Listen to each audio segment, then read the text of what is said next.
Hi everyone, Vince with V is for Vino here today to do another session where I answer a bunch of your questions. All these questions were submitted by our Vino VIP members, which is a really great way to support us and get all sorts of bonus content, early access to our episodes. The link is right above my head, so if you want to go check it out, you can. But let's dive right into the questions. Number 1, Ben asks, what region surprised you the most by visiting it?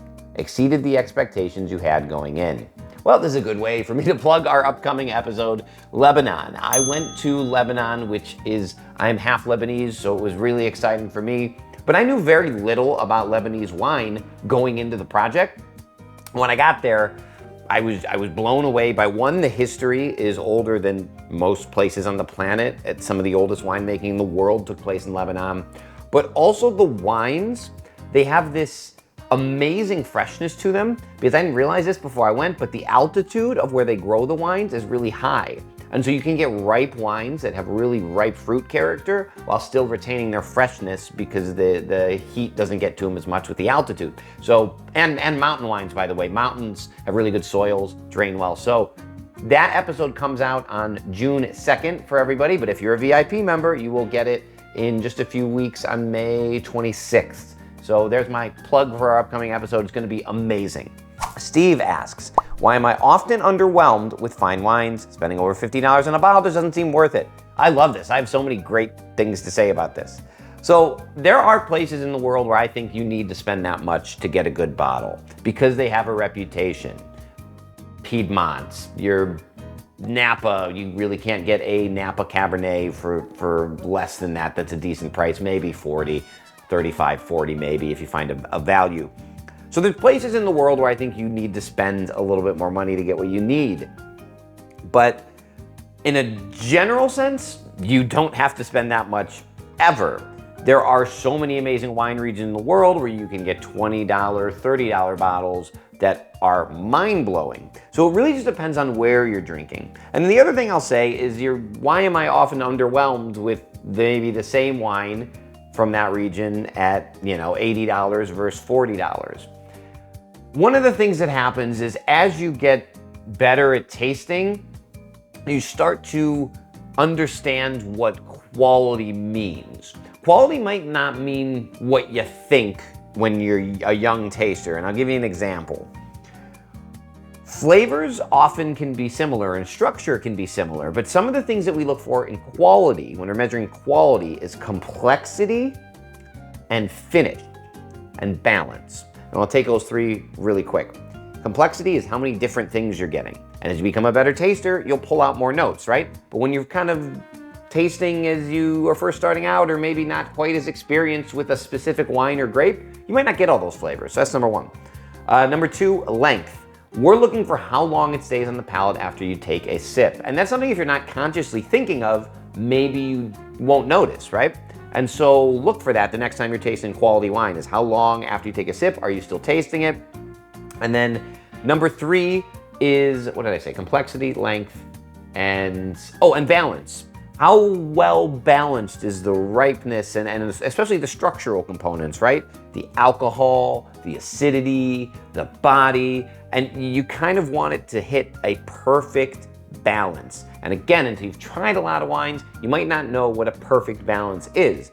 So I'd say evaluate your wines a little bit more aggressively when you're tasting fine wines. Look for some of those elements, and you might see why they are a bit more money than other wines. It's not to say you have to spend that much on it, but if you're looking to look for what Soms look for when we look for a quality bottle, those are your elements. Paul asks, what are your thoughts on winery wine clubs? Are they worth the expense? That depends what you value.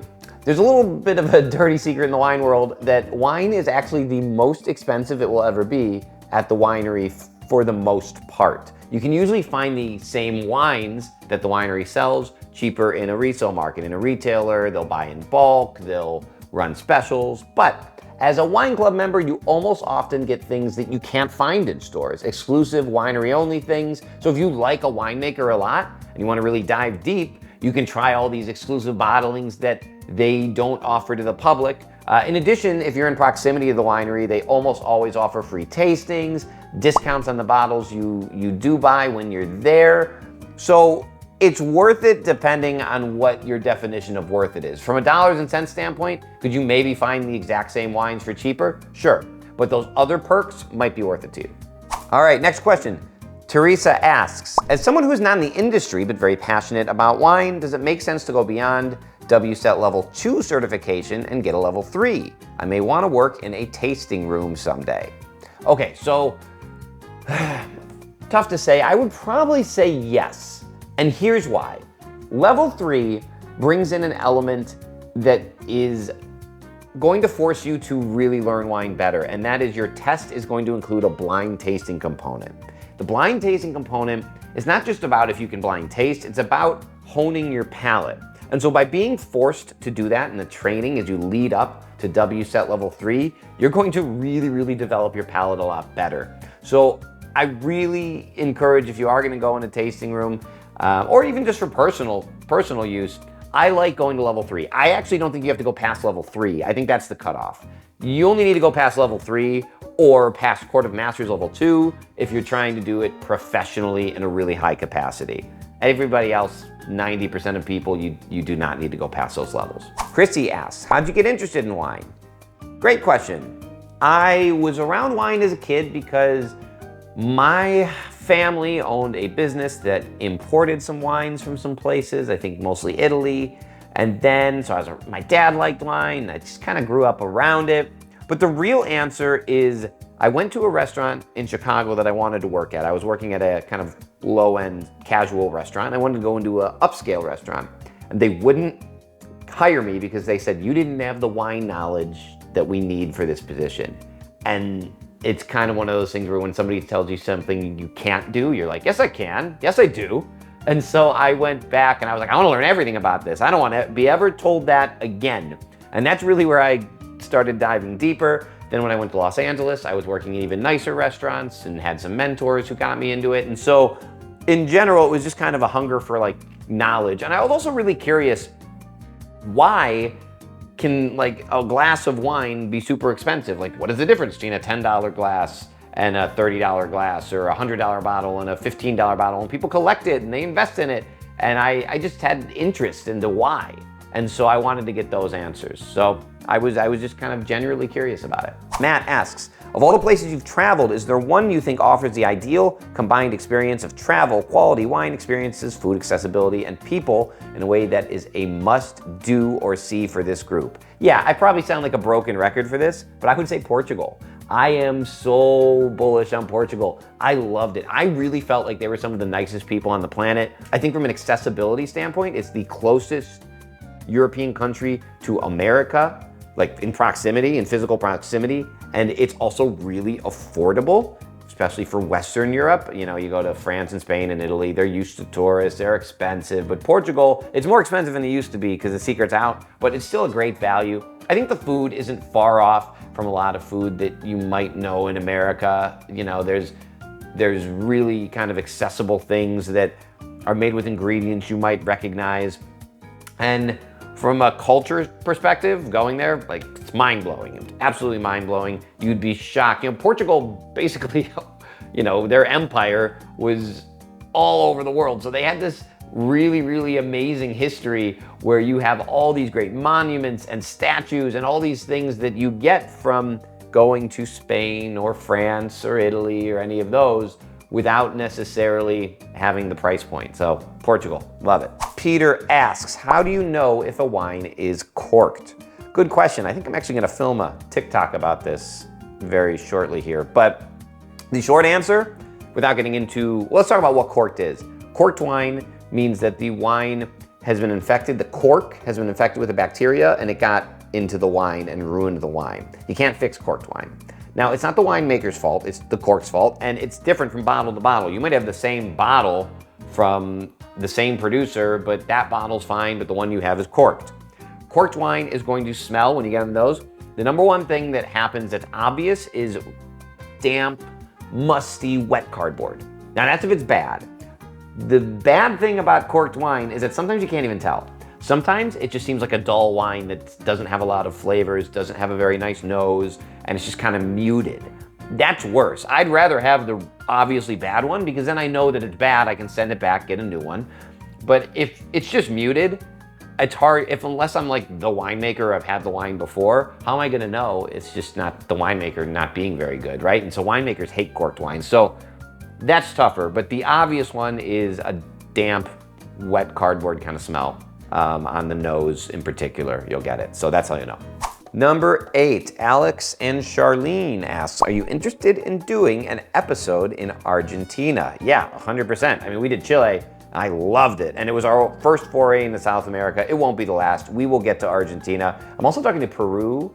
I'm in talks with them about an episode because they have an interesting history. And not only do they do some wine, but they have Pisco grapes. Pisco is a brandy, and they make that out of grapes, and they have a good history with that too. So I think it'd be a fun episode. And even Uruguay and some other South American episodes. And I might do a Chile part 2. So I'm definitely gonna go back South America, and Argentina's on the list. Number 9, Eric asks, imagine you come home on a Friday evening, no plans at all, and you're looking to sip on your favorite bottle of wine, chill out. Which one are you picking? That is a tough question. Okay, because Syrah is one of my favorite grapes, and I love Santa Barbara Syrah. Ojai Vineyards is one of my favorite wineries, and they make a killer Santa Barbara Syrah. That, you know, because it's cool climate, so it's not this big brooding wine. You can just sip on it. It's a good end of week wine. That's what I'm saying. 10, Adam and Shells. Can you remember one experience with wine that started you on this journey? Yeah, you know, I don't know if it's what started me on this journey with V is for Vino, but it started me on a wine journey where I was like, I really find this interesting and fun. I went to a restaurant called Melisse. My buddy worked there as a sommelier, and he brought out Chenin Blanc in a coursed meal, I think 3 to 4 times in 3 to 4 courses, and everyone was wildly different, even though it was all Chenin Blanc from the same place. It was a sparkling wine, it was a botryticized wine, it was an aged wine, and then a sweet one later. So I was like, this is wild. I've never had a white wine that can be so many things, and also you get all these fun flavors with Chenin Blanc, like, you know, kind of burnt rubber sometimes, or plastic, which sometimes can be bad, but in Chenin Blanc, it's like really cool and fun. Wool and lanolin, all these savory flavors. I always say French Chenin Blanc is kind of like the red wine lover's white wine, and it was just completely different than anything I ever had. And I was like, I want to know why I'm getting this. Why is this like this? And so that was a really fun experience. From Scott, Vince, I struggle to note the different aromas in wines and to fully get the nose of a wine. What tips do you have to help me learn how to do this better? Good question. So the problem when you're first starting, and people say it all tastes like wine, that's a very common thing, right? It just tastes like wine to me. Well, if you're trying to pick out literally there's hundreds of thousands of different smells and flavors, and if you're just trying to pick them out of the air, it's really tough. And so you need to almost do like a checklist in your head. And this is actually, remember earlier when I was saying WSET 3 helps you learn to taste? This is what it does. You're essentially going through and you're almost saying what it isn't. So you'll start with, okay, fruit. Do I get any fruit flavors? If the answer is yes, okay, what kind? So start with what color, right? On a white wine, is it green fruits, yellow fruits? More ripe, you know, is it citrusy fruits like lemon and lime? Is it pear? Is it apple? Like you're going through your head, do I get this? No. Do I get this? Yes. Do I get this? No. And then you go, okay, put fruit aside. Mineral. Do I get mineral? Yes. Yes, I do. What kind? Is it a clean minerality? Is it like funky, dirty, earthy minerality? Okay, put that aside. What non-fruit and non-mineral characters do I get? Do I get oak influence? That would be vanilla and caramel. Do I get, and baking spice. Do I get floral? If so, what flowers? Is it a honeyed flower? Is it a fresh white flower? So that will put you, instead of trying to get every single thing, just like pick it out of thin air, you go through this mathematical process. And that's where the WSET training, or even a tasting grid, if you look at the possible flavors, it takes you step by step by step into how to analyze a wine. And so that'll really help you because it'll limit your options. Jim asks, the lighter side of red, how to bring big red drinkers to embrace something other than California Cabernet.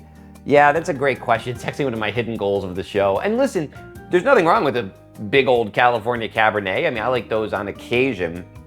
it kind of comes down to the evolution of wine. Most people are comfortable with that. They start off with those wines, right? Because they have big, rich flavors. They're easy to love. A lot of people use the word smooth, and they see smooth as a quality indicator, which I would say that isn't. But those wines are smooth, they're oaked, the acid is lower, and so you get this smooth, rich flavor to it. And it's similar to flavors with people like, say, in bourbon, right? If you like bourbon flavors. And so that's why people like those wines. But what happens eventually is you want more. Like those wines, eventually, I kind of want something different. You start to be like, all right, I've had 1,000,001 Cabernets and they all taste fairly similar. They're in the same palate, same structure. And how do we find new flavors? And then you start branching out. So the number one way that I do that, that I convince people to do that, is I give them something same, but different. I give them a Cabernet from Bordeaux, France. Same grape, but more mineral driven than kind of that lush, ripe fruit driven that a California would be. Or I'll bring them next to a Southern Rhone blend, a Chateauneuf-du-Pape, or a big Southern Rhone blend that's still high alcohol and rich and developed black fruits like the Cabernet would be. But again, old world, different grapes, and it's slowly easing you into a wine that's similar but different. And then I'm gonna go like a little lighter. I'm gonna go with something medium bodied, maybe like a Syrah from a cool climate. And then I'll transition them into maybe some Pinots. And so it's like a slow, easy, baby steps transition. And what you'll find is if you get into pairing, this will also help, because those wines, those big rich wines, they don't pair with much. And if you want to get into wine pairing, you're going to have to start drinking lighter wines. And sometimes those wines, like, people won't like them until they try them with food. And then they're like, oh, I get it. So that's another way too, is to talk about pairing. What is your favorite wine? I know I get this question all the time. I don't like to say, I'll say favorite grape, because it could be favorite region, it could be favorite wine bottle, but let's say favorite grape. For red, I think I mentioned I like Syrah, and for white, I think I like French Chenin Blanc. And let's just give a good example of one of my favorites. Nicolas Joly's Sommelier, which is a French Chenin Blanc from the Loire Valley. That's one of my all-time favorite wines. If that's on a list, I usually have to get it. Crystal asks, is there a wine region you're not interested in returning to? You guys aren't gonna like this answer, but any of the ones I've already been to. There's just too many places I wanna see. And so I don't really have any interest in going back to places I've already been.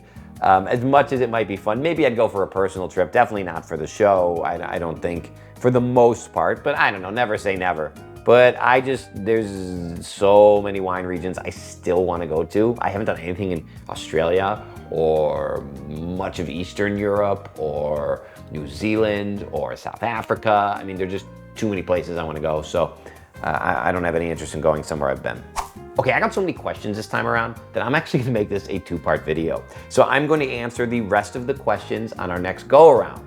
And if you're watching and you want to submit questions the next time we do this, you have to join Vino VIP. I'll put the link in the description. We would love to have you. Not only do you get to ask questions and do cool members videos like this, you get members only videos that you won't see unless you're a VIP. You get early access to our episodes and a whole bunch of other stuff, monthly raffles, an email where you get all sorts of updates. So we'd love to have you if you're interested. Thank you for watching, and we will see you soon.